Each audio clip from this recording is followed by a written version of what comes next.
அன்பு உறவுகளுக்கு வணக்கம். வாஸ்துவின் தேடலுடன் உங்களை சந்திக்கும் நான் நண்பன் ஜோராஜ். நாம் வாஸ்துபடி வீடை நிர்மாணித்த பிறகு நமது வரவேற்பு அறையை எப்படி சரியாக அமைத்துக் கொள்வது என்ற சில விடயங்களை இன்னைக்கு பார்ப்போம். அதாவது சிவிலிங் அடிக்கும் பொழுதும் வெள்ளை நிறத்திலேயே நாங்க சிவிலிங்க அடிக்கும் பழக்கத்தில் உள்ளோம். அத்துடன் டைல்ஸும் வெள்ளை நிறத்திலேயே நாங்கள் போட்டுக்கொள்கிறோம். ஆ, வீடும் வெள்ளை பெயிண்ட் அடிச்ச பிற்பாடு மிகவும் ஒரு வெளிச்சத்தை தரக்கூடிய மாதிரி அந்த வரவேற்பறை அமைகின்றது. அது சரியான்னு கேட்டா, என்னை பொறுத்த வரையில் அது ஒரு பிழையான விடயமாகும். ஏன்னு சொன்னா எல்லாம் சொல்லுவாங்க நல்லா வெளிச்சமா இருக்கணும் வரவேற்பறைன்னு. அப்படி வெளிச்சமா இருக்கக்கூடாது. ஏன்னு சொன்னா மிக வெளிச்சம் கண்ணை பாதிக்கக்கூடிய விஷயமா மாறிவிடும். அத்துடன் என்ன செய்யறோம்னு கேட்டா, வடக்கு கிழக்குல நிறைய ஜன்னல் வரணும்னு நாங்க சொல்றோம். நிறையான்னு சொன்னா ஜன்னல் வரணும்.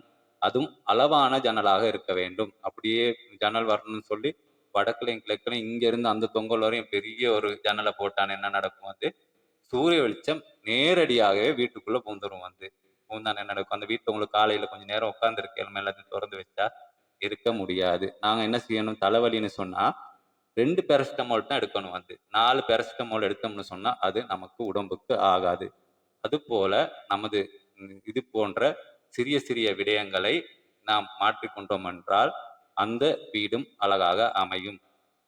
அத்துடன் இந்த வடக்கு கிழக்கு ஜன்னல்ல கொஞ்சம் பார்த்தோம்னு சொன்னா அளவுகள் அதாவது ஒரு இந்த சைட்ல ஒரு 10 ஜன்னல், அங்க கிழக்குல ஒரு 10 ஜன்னல், வடக்குல ஒரு 10 ஜன்னல் போடுற சொல்லுங்களேன், அது ஒரு பிழையான அமைப்பு. ஏன்னு சொன்னா அது முதல்ல சொன்ன மாதிரி தான் குறிப்பிட்ட அளவு ஒரு சிறிய ஜன்னல் இருந்தால் போதும். அந்த காற்றும் சூரியனும் வெளிச்சமும் உள்ளுக்கு வரக்கூடிய அளவு ஒரு குறிப்பிட்ட ஜன்னலை வைத்துக் கொள்வது மிகவும் சிறந்தது. அத்துடன் ஜன்னலை மட்டும் நிறைய பேர் என்ன பார்க்குறாங்க, வாஸ்துப்படி எல்லாத்தையும் போட்டுட்டு அந்த ஜன்னல் கதவுகளை திறக்கிறதே இல்லை. அப்ப என்ன நடக்குதுன்னு கேட்டா அந்த வீடு இப்ப கிழக்கு பக்கத்துல உள்ள ஜன்னல் எல்லாத்தையும் திறக்காம எல்லாம் மூடி வச்சுட்டு இப்ப வடக்கு திசையில தான் கதவு இருக்குன்னு போறதுக்கு வாரத்துக்கு மட்டும்தான் பாவிப்பாங்க திறந்து. அது ஒரு கிழக்கு மூடிய வீடாக அமைந்துவிடும்.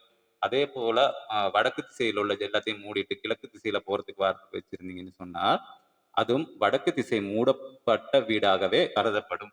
ஆகவே ஒரு ஒரு நாளைக்கு ஒரு காலையில ஒரு 2 ஹவர் சரி இந்த கதவு ஜன்னல்லாம் திறந்து வைத்திருப்பது உங்களுக்கு நன்மையை அளிக்கும் என்று கூறி விடைபெறும் நான் நண்பன் யுவராஜ்.